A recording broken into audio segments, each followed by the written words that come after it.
Assalamualaikum warahmatullahi wabarakatuh.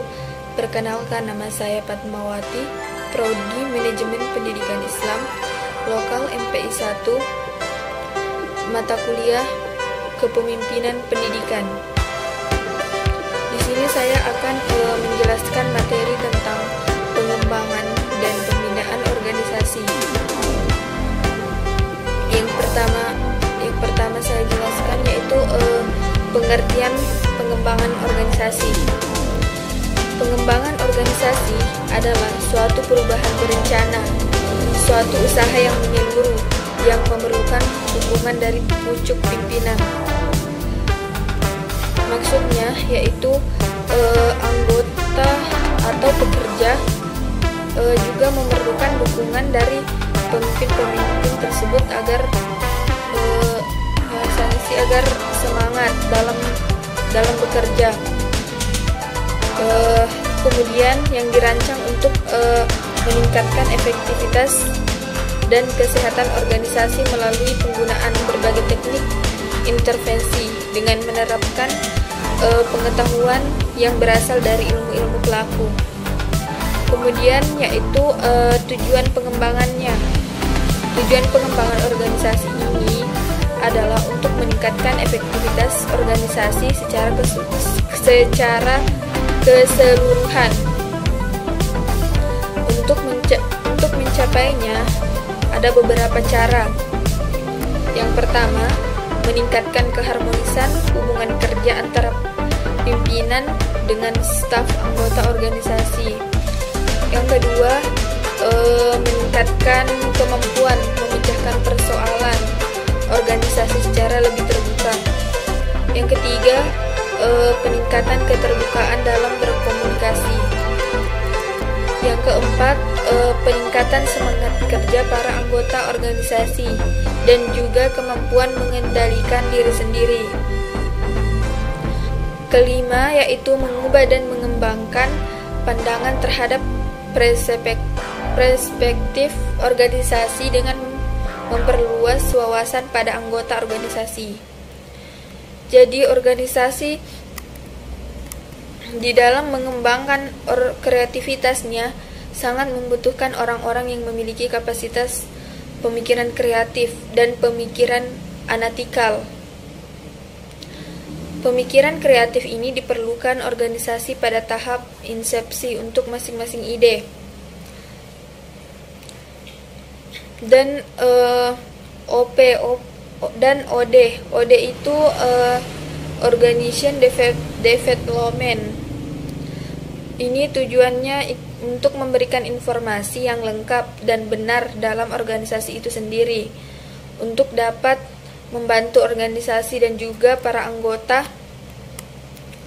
untuk mendapatkan berbagai solusi atau masalah atau isu yang sedang mereka hadapi. Maksudnya ini seperti misalnya ada salah satu anggota yang memiliki masalah. Nah, organization development ini memberikan solusi suatu masalah pada anggotanya. Kemudian pengembangan organisasi. Pengembangan organisasi ini dalam pembahasan sudah dikemukakan bahwa banyak bentuk organisasi bermunculan. Hal ini antara lain disebabkan karena makin meluasnya pandangan tentang perlunya kemampuan organisasi untuk menyesuaikan diri dengan keadaan lingkungan. Salah satu hasil penting perkembangan pandangan tersebut ialah munculnya teori organik. Karakteristik teori ini seperti lebih terbuka terhadap lingkungan, lebih berorientasi kepada rasa saling mempercayai, menggunakan gaya kepemimpinan yang lebih partisipatif, kurang terikat kepada kesatuan perintah, rentang kendali, dan lain sebagainya. Kemudian para manajer juga seringkali berpendapat bahwa organisasi mereka perlu organik. Hal ini mungkin karena menyadari bahwa organisasi mereka perlu menyesuaikan diri sendiri dengan produksi baru dan organisasi lain yang bersifat unik. Atau mungkin mereka melihat adanya konflik antara beberapa pimpinan unit yang berakibat menurunnya kreativitas dan fleksibilitas organisasi. Hal ini tersebut mendorong para manajer untuk berpaling kepada OD Organization Development. Nah, apabila kita mencoba melakukan pengembangan organisasi secara komprehensif, maka upaya kita yaitu merancang atau mendesain produk-produk agar pembelinya itu lebih menarik. Nah, hal ini dilakukan melalui perancangan ketiga aspek, bahwa pengembangan organisasi dinilai tepat jika dilakukan secara komprehensif. Maksudnya ini secara komprehensif itu lebih teliti,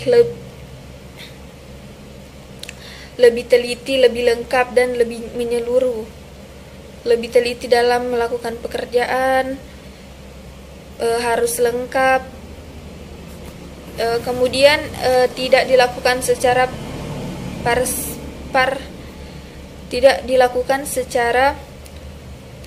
parsial. Nah, secara parsial maksudnya itu sebagian dari suatu keseluruhan, maksudnya tidak diperiksa. Mungkin kayak yang mempunyai masalah aja. Kalau yang partisipal itu tidak keseluruhan yang diperiksa. Mungkin seperti yang memiliki masalah. Nah, kemudian itu jadi yang terakhir itu dapat kita simpulkan bahwa pengembangan organisasi ini merupakan suatu perubahan berencana, suatu usaha menyeluruh yang memerlukan dukungan pucuk pimpinan. Dengan perubahan demikian diharapkan efektivitas organisasi secara keseluruhan dapat ditingkatkan, bukan hanya efektivitas unit-unit organisasi atau efektivitas perseorangan saja. Dengan demikian juga pengembangan organisasi merupakan usaha berjangka panjang, usaha penyempurnaan yang menyeluruh bagi peningkatan efektivitas organisasi secara keseluruhan. Nah, perubahan organisasi merupakan suatu yang tidak dapat dihindari. Ingatlah, pentingnya menyusun suatu strategi agar perubahan itu dapat bermanfaat bagi kepentingan organisasi, atau sekurang-kurangnya tidak mengganggu kelancaran kelangsungan hidup organisasi. Dengan makin meningkatnya kompleksitas organisasi, spesialisasi di bidang substantif maupun di bidang organisasi dan manajemen juga semakin meningkat. Kebutuhan akan ahli di bidang organisasi dan metode, analisa kebijakan, analisa kepegawaian, keuangan, dan sebagainya makin lama makin meningkat. Mungkin itu saja yang dapat saya sampaikan dari materi pengembangan organisasi ini. Lebih kurangnya mohon dimaafkan. Wassalamualaikum warahmatullahi wabarakatuh.